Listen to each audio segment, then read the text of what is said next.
Hi folks, Steve the Hurricane here. For today's episode of A Drink with the Hurricane, we're going to talk about care coordination and bringing it to an agency near you. Cheers. This is A Drink with the Hurricane, the home care sales and marketing talk show that discusses all things growing your home care business.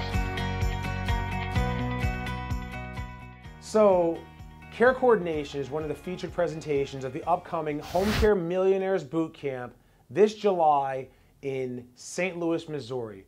Sign up now, get your tickets, save 40% off with the early bird special, which ends on March 31st. Super, super important. It's ending real soon here, folks.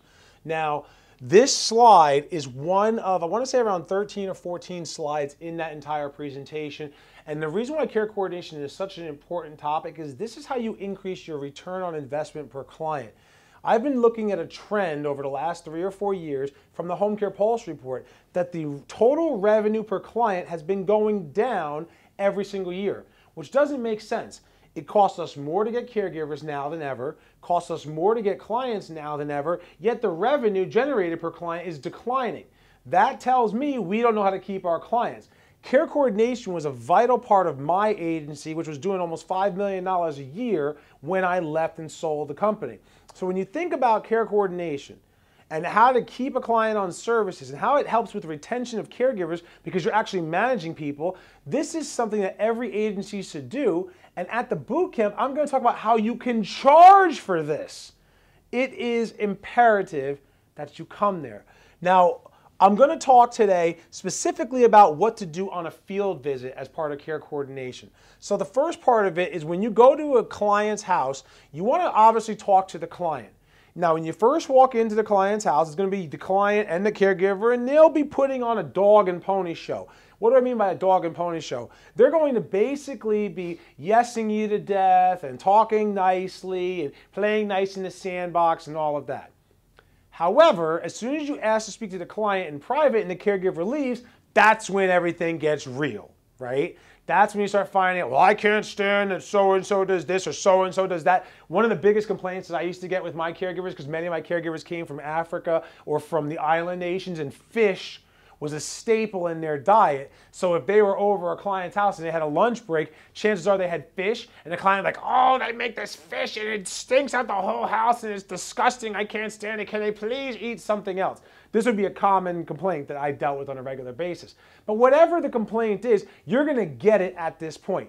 So here's what you wanna do with everything. First, when you talk to that client one-on-one, you're going to want to schmooze with the client for a little bit. Make small talk. How are you doing? How's your son? How's your daughter? If you remember back to when you first sold the case or whoever started the case up, the care coordinator who's coming out to do this should remember the other family members that they're in contact with and just ask, how is so-and-so doing? That's a great way to schmooze for a little bit.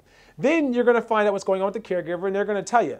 Now you're going to address any hiccups or lovers' quarrels. I like to call it lovers' quarrels because when people are living together or people are working together and it's a service provider with a client, there's always some kind of issue that they have. And so when it comes up, you basically address it, and there's a couple ways to do it. One of my favorite ways to do it, when we used to do it, was basically say, okay, so here's what I'm going to do. Now that I've spoken to you and I got to the gist of what's going on here, I am going to tactfully speak to my caregiver now and come up with a solution on which we can then all meet together and talk it out and find a way to make this work. Because you really like so-and-so, don't you? And they're always like, yes, yes, yes, yes, yes. Usually at this point in the game, because there's a lot of stuff that goes on before this, you're talking about 3 weeks, maybe even a month or so in when this happens. So they've already been together for a while. They don't want to change. And this will help you to keep that revolving door of caregivers where you're constantly changing people from happening. That's why care coordination is such an important part of it.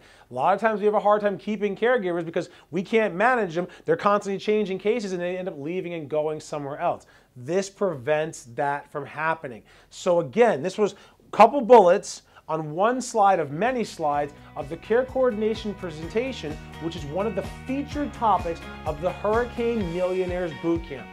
I cannot stress enough the importance of signing up and coming to this event. Put it this way, nothing is more important than being at this event. If you really want to scale your business to $5 million plus, You need to be at this boot camp. Sign up now before March 31st and save 40% off the ticket with our early bird special. Don't wait, sign up now, and I'll see you in St. Louis, where I'll give you everything you need to blow away the competition.